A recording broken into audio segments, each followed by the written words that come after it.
Cette vidéo a bénéficié du soutien de NordVPN, on vous en dit plus en fin d'épisode.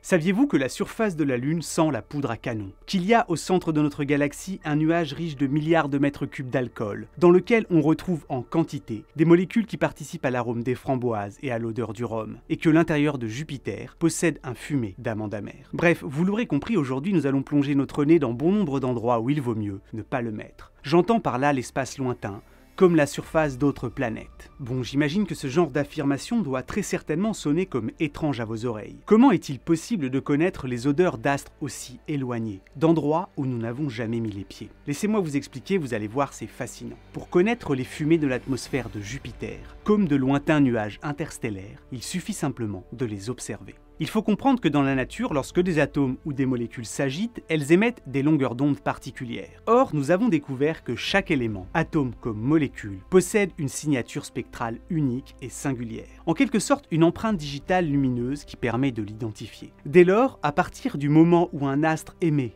ou réfléchit de la lumière, il est possible de savoir, à distance, de quoi il est constitué. Pour cela, il nous suffit simplement de le regarder et d'analyser les types de rayonnement nous en provenant. Pour le dire autrement, par l'intermédiaire de la lumière, l'on peut reconstituer les cartes d'identité olfactive de ce que l'on regarde. Ceci étant dit, vous pouvez maintenant fermer les yeux et ouvrir grand les narines. Vous voici maintenant à la surface de Mars, dont l'atmosphère est riche en choses à respirer. Et pourtant, le parfum des paysages arides de la planète rouge doit être olfactivement parlant des plus décevants. Car la quasi-totalité des éléments présents dans l'atmosphère de Mars n'aurait pour nous pas d'odeur.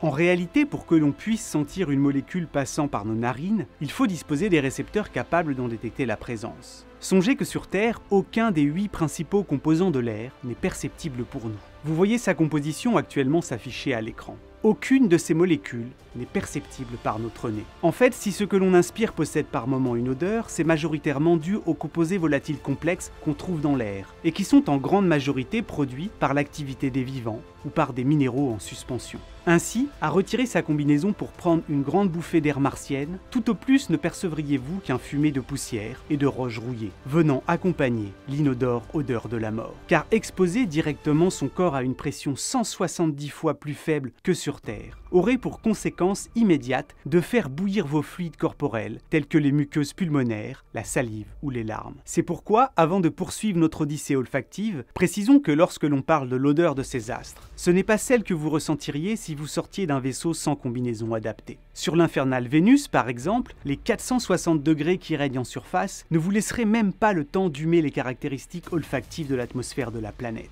Et la seule chose que ça sentirait pour vous ici serait le roussi, avant de mourir cuit dans la foulée. Pour pleinement profiter des effluves de ces mondes en toute sécurité, il nous faudrait en réalité prélever un petit échantillon de leur atmosphère, puis le tester bien à l'abri des conditions qui y règnent. Ainsi, même si l'atmosphère écrasante de Vénus contient 96,5% de dioxyde de carbone, une molécule n'ayant aucun arôme pour nous, la grande quantité de dérivés soufrés qu'on y trouve devrait satisfaire les amateurs d'odeurs sévèrement corsées. Pour le dire rapidement, la planète de la déesse de l'amour doit pour partie fortement sentir en surface l'œuf pourri, tandis qu'en altitude, les nuages d'acide sulfurique pur puissamment corrosifs, en réagissant avec force avec les autres substances en suspension, doivent dégager une odeur rappelant vaguement la puissance olfactive d'âpres fumées volcaniques acides, mélangées à du vinaigre extrêmement irritant et agressif. Pour vivre une expérience olfactive légèrement moins violente et surtout radicalement différente, partons maintenant humer les géantes gazeuses Jupiter, Saturne, Uranus ou Neptune.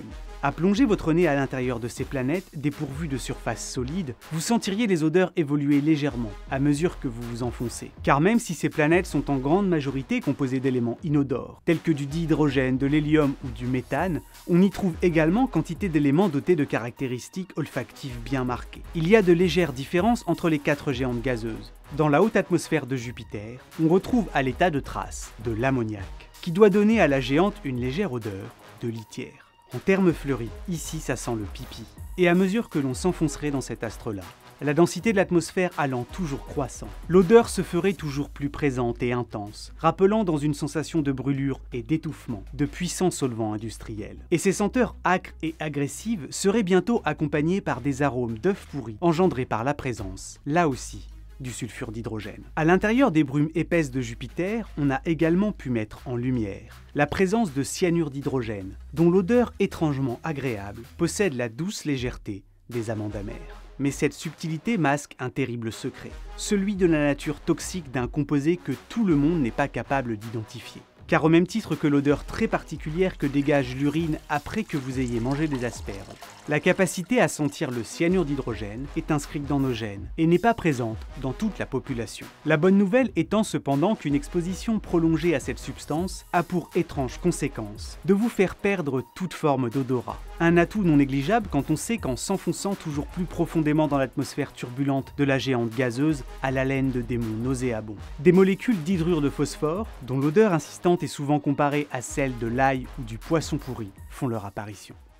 Nous sommes maintenant face à Titan, la plus grande des lunes de Saturne. Un astre 10 fois plus éloigné du Soleil que ne l'est notre planète, et qui, olfactivement parlant, doit être très intéressant. Car ici, au sein de l'atmosphère dense de ce satellite, on retrouve en plus des gaz inodores tels que l'azote et le méthane, de grandes quantités d'éthane, ainsi que des composés aromatiques volatiles du type benzène. Une substance chimique dont l'odeur se rapproche du pétrole. Autrement dit, la surface de Titan, avec ses moins 180 degrés Celsius de température et ses gigantesques lacs d'hydrocarbures, doit globalement sentir la station-service, mais sans l'odeur des pneus, du bitume et des métaux. Dans l'atmosphère glaciale de cette lune, dense des hydrocarbures complexes et âcres, ainsi que de l'éthane volatile, qui vient ajouter une touche légèrement éthérée aux effluves mélodiques d'essence, aux arômes industriels et aux parfums de raffinerie pétrochimique. Quittons maintenant cet environnement fascinant pour aller plonger notre nez dans l'imposante chevelure de la comète, 67P Churyumov-Gerasimenko. Ici, en 2014, la sonde Rosetta traversa l'immense traînée qui se dessine dans la direction opposée au Soleil, et à l'aide d'un de ses instruments, en analysa directement les composés. Au sein de cette queue de comète, on a pu identifier, noyés dans quantité de molécules inodores de vapeur d'eau, de dioxyde et de monoxyde de carbone, du sulfure d'hydrogène et de l'ammoniac, dont nous avons déjà apprécié l'envahissante odeur de solvant et d'œufs pourris, ainsi que des formaldéhydes, dont la senteur aiguë, presque agressive, évoque le piquant de certains désinfectants propres aux milieux stériles ou médicaux. Autrement dit, la beauté des queues de comètes est très certainement inversement proportionnelle à la délicatesse de leur fumée, car celles-ci sentent un peu la pisse, l'œuf pourri et l'hôpital. Cette carte d'identité olfactive un peu brutale étant légèrement adoucie par la présence dans la chevelure de zeste de cyanure d'hydrogène, la douce et trompeuse amande amère, mais aussi de vinaigre et de disulfure de carbone. Un composé chimique dont l'arôme plaisant, proche des dissolvants pour vernis à ongles, cache en réalité une puissante toxicité.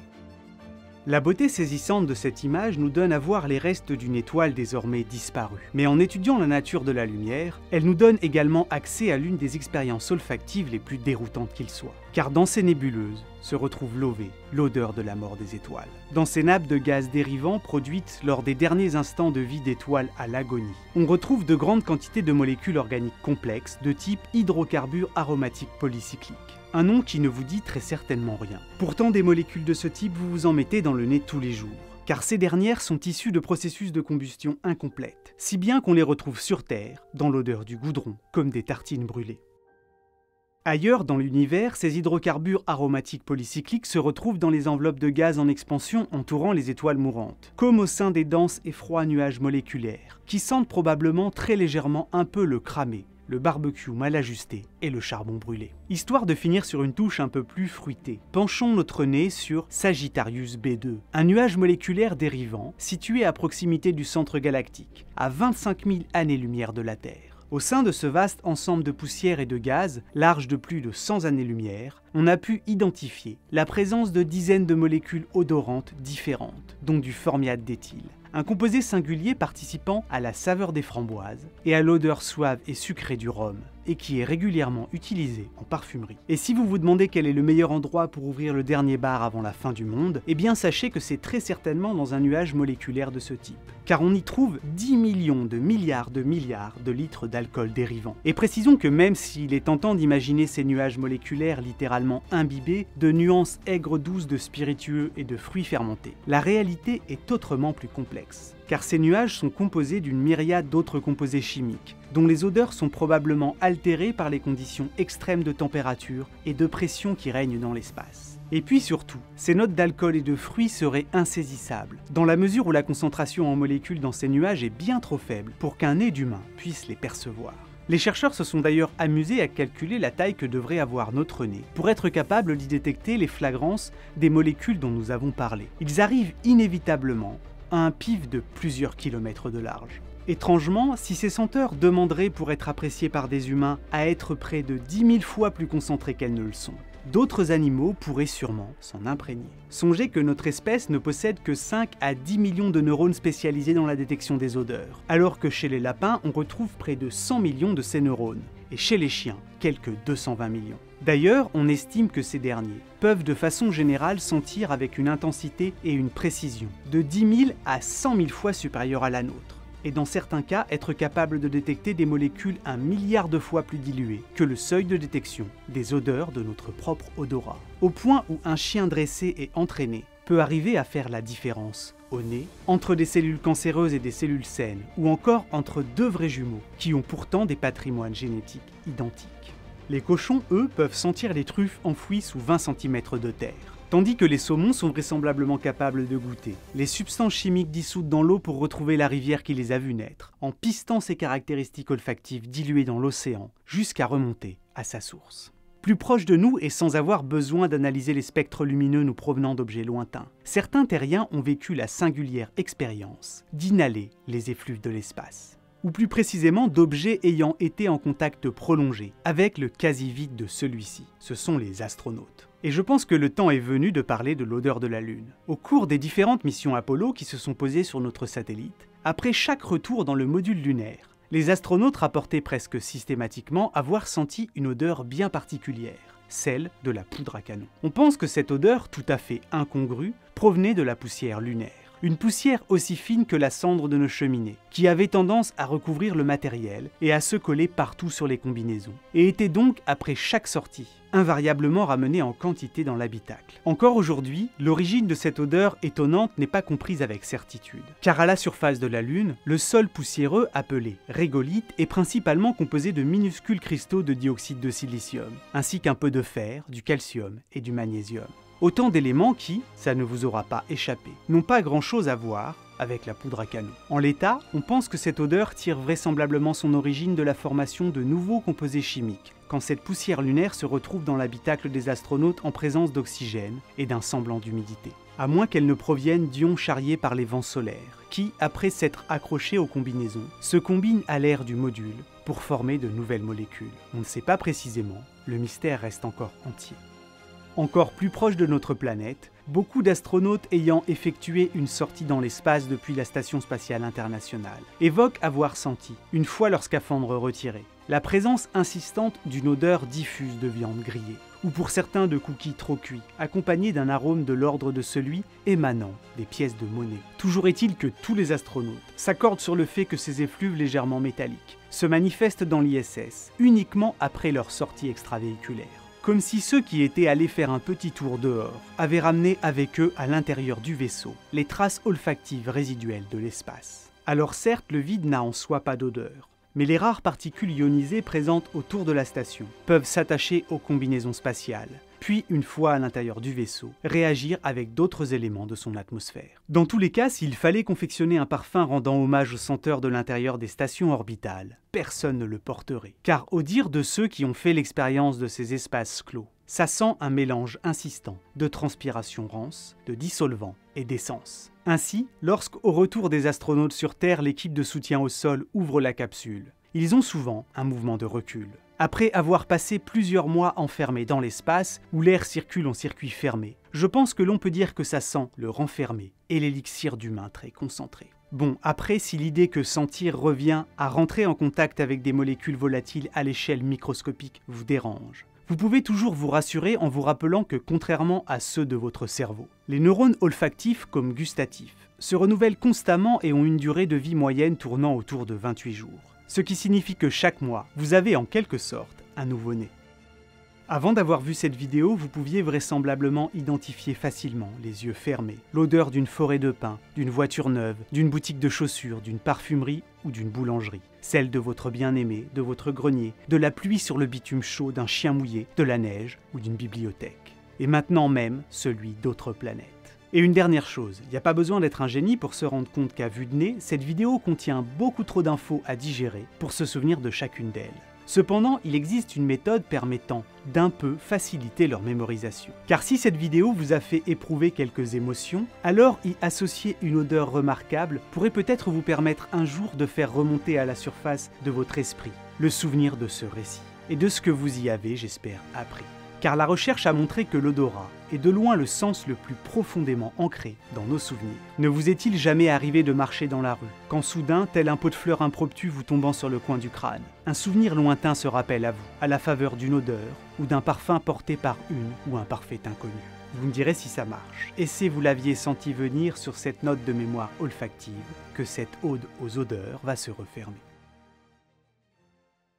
Un grand merci à NordVPN pour leur soutien à la création de cet épisode. Actuellement chez eux, ça sent bon le Black Friday. Jugez plutôt, non je ne parle pas du chien. Pour chaque abonnement de 2 ans, en passant par nordvpn.com/baladementale, vous avez la totale. NordVPN plus NordPass et un anti-menace sévèrement coriace, tout en recevant en plus 4 mois d'abonnement bonus. De quoi gentiment attaquer l'hiver venant avec la certitude de pouvoir crapahuter sur toutes les phases d'internet avec un bon gros filet de sécurité. Car non content de nous permettre de nous géolocaliser où l'on veut et d'ainsi bénéficier de tout un tas d'avantages auxquels on ne penserait pas au premier abord, comme acheter des jeux vidéo ou des billets d'avion moins chers, NordVPN vous permet également de bénéficier d'une protection anti-menace coriace, qui reste active même lorsque votre VPN est en sommeil, et permet entre autres de bloquer les téléchargements de fichiers ou logiciels malveillants. Quant à NordPass, c'est un super gestionnaire de mots de passe. Un gestionnaire de mots de passe qui vous permet de stocker, mais aussi de créer des combinaisons quasiment impossibles à craquer. Typiquement le spectre opposé de ceux qu'utilise ma maman. Et évidemment, en passant par nordvpn.com/baladementale, les 30 premiers jours, c'est toujours garanti, satisfait ou remboursé. Du coup, fini l'unique mot de passe, cœur sur AZERTY 1234, qu'on utilise partout et qui nous fait prendre le risque de perdre nos données personnelles,